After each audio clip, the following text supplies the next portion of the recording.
So when the user uploads some data to MinIO, it's going to trigger that service. So every time that the user uploads new data, it's going to trigger the service. The service runs, and once the output is done, it's going to be uploaded again to a bucket, and the job ends. Today we are talking about Oscar. That was already introduced by Andrea in the previous podcast. That if you missed, the link is below. Please introduce first yourself and then Oscar. Thank you, Diego. I'm Estibaliz. I work in the UPV, the Universitat Politécnica de Valencia. I'm a research assistant there. I'm also working towards my PhD, and I'm working in the interTwin project, managing the tasks related to Oscar, further developments and improvement, and so on, and integration of use cases. All right, so of course you are part of interTwin, and I'm really curious, first of all, to understand what's Oscar for, what can do for science in general, and then a deep dive on how it can be integrated for digital twins. So first thing first. Yeah. What's Oscar in a nutshell? Okay, Oscar is it's open source. It's a serverless platform, and it's built to execute workflows using an event-driven approach. So, and also it executes on top of Kubernetes. So it leverages all the features of Kubernetes, right? So it's built on top of a scalable Kubernetes cluster, so it can shrink and be, or you can provide more nodes and whatever. So would you define it as a solution or a ensemble of solutions? I mean, Oscar. Yeah, Oscar is a platform, but it's easy to deploy it using, for example, another tool like the IM Infrastructure Manager that's developed in the UPV, and the management of the scalability of the Kubernetes cluster is done by Clues, another project. And Oscar is focused on the serverless execution. All right. So in this sense, it's a cloud native component that you can then install in different ways. Exactly. Right. So it's interoperable. You can integrate with another processes in the Kubernetes cluster and so on. All right. Yes, and another thing, for example, is that Oscar use containers, so users can leverage also the properties of the container, so they can create their own container with their application, dependencies, and libraries. And so on. Exactly. So let's start just to give an idea of a typical use case, so a typical workflow that you can be a good fit for Oscar, right? So I'm a user, I'm a developer of a digital twin. What can I do with that? For example, let's say that you have a model to do some simulation, for example, in the environmental science, and you want to use Oscar for your model. So what you should do, you should containerize your application. Once you have the container and you know how to run it with a script, you can create an Oscar service. So the creation of an Oscar service can be done via a web interface, but also using a description language via a CLI command tool. Okay. Or even using Oscar Python libraries that is also available. So you can declare how you want to run this payload. Exactly. To declare, to put there the container that you are using from the registry you want. You must indicate also the script that you're running inside the container. And some resources it's possible also to declare there, like CPU, memory, etc. Or GPU, because Oscar also supports GPUs. And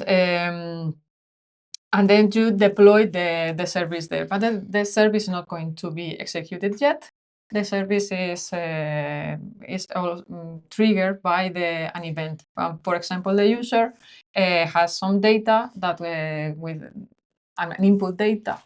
So that data is going to trigger the model, the simulation or whatever. Okay, so whenever it's put in some storage, that I suppose. Yes, because I didn't mention that, but when you deploy Oscar, you also deploy a MinIO instance that works with Oscar. So it's very tightly coupled, MinIO with Oscar, but you can also use another storages. I'll tell you about that later. But the default use case would be using MinIO. So when the user uploads some data to MinIO, it's going to trigger that service. So every time that the user uploads new data, it's going to trigger the service. The service runs, and once the output is done, it's going to be uploaded again to a bucket, and the job ends. Okay, so in this sense, the typical use case is the user define its workloads. It's more, let's say, what it wants to be run on that kind of data, and then says, okay, whenever this data arrives in my storage, rerun this kind of payload. This is one, in a nutshell, one of it. Exactly. Okay. You can go a step further, and you can chain several services. Because the output of one service can be the input of another one. So you can create these chain services and create a workflow. All right. And which kind of tools you are using under the hood for enabling this? Which are components? So yes, we of course Kubernetes, as you mentioned, and we also use Native for the synchronous invocations. All right. MinIO, as I mentioned, and for authentication, we also use EGI checking, of course, and Keycloak is also involved, and I don't know the tech stack. So you have, of course, you have authentication, and you have a web interface, and you then you translate those requests in something else. All right. So if someone wants to deploy Oscar today, it's like you mentioned before, you have different ways. I mean, you can test it with a standalone installation using Kind, for example. You can try it in your own Kubernetes cluster. You can use a Helm recipe to install it, and you can use the infrastructure manager that is our preferred solution, because you can configure the infrastructure manager with the infrastructure that you have access to, like an OpenStack or whatever. And you can also configure some other things on top of Oscar. For example, if you're using Dysenius, that's the other tool that is developed inside the... Come on, it doesn't count. I have to do the question. Okay, tell me more about Dysenius. Yes, well, the Dysenius tool is a command line tool, and with this tool you can create with a very simple YAML file. You can configure an Apache Nifi data flow. That is another component that we're using with this. And this data flow, once it's created, it can monitor some external storage element. And we use, for example, Dcache, this distributed storage solution for data science and so on. And it's something that is polling the storage, or it's monitoring for events. Okay. So once the user uploads some data, Apache Nifi is going to receive this event. Apache Nifi also can queue these events, patch it together, and then send it a request to Oscar to create the service. Good. So now we are coming to an end for interTwin. How was your experience, and how was the Oscar experience? So what use cases inside interTwin, but also outside in the very same period? I suppose there are some other use cases. Yes, Oscar is widely employed in several projects. in the interTwin case, we managed to deploy, develop like this new tool, like I mentioned, to support several solutions. As I mentioned, Dcache, but also Kafka for real time. We are also working on the Rusio integration. So it's been improved quite a lot in this project. I'm also employed in another projects like Imagine or AI for EOS. And in that case, it's mostly for inference because it also support this kind of services. You train a model, you containerize that model, you deploy the service, and every time you want to do some inference, you upload the data to a storage solution that is supported, and Oscar gives you the result. All right. For example, that's some of the these cases. And from the end user perspective, which kind of, let's say, interTwin, we talk with Andrea a lot of environmental and physics one. Exactly. The first one that we did it was with Interlink, with your help. It was integrating this the itwinAI tool from CERN. I think you already talked about that. Not deeply. We are going to. So yeah. Nice.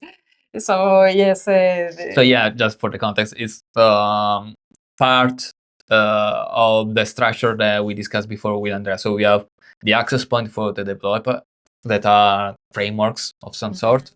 itwinAI is the framework used to manage machine learning pipelines for the project.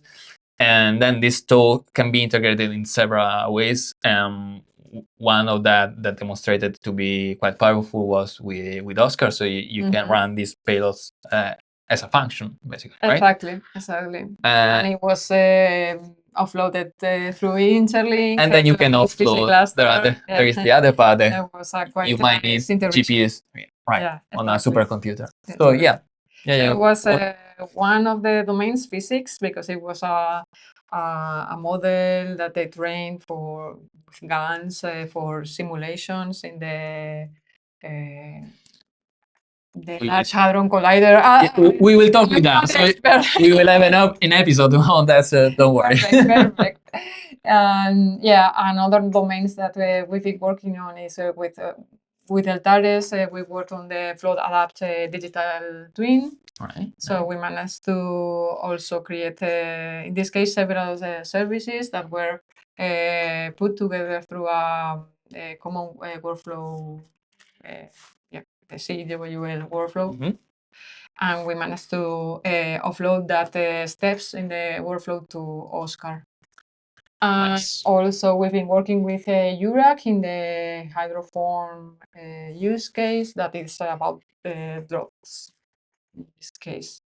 Very nice. So are you planning to collaborate in some other project in the future, or you're already planning to some new features for Oscar? Or yes, I mean, there are a lot of features. We've been working on graphical interfaces to put together the services so a user can drag and drop some boxes and create the workflows. Everything between them. Exactly.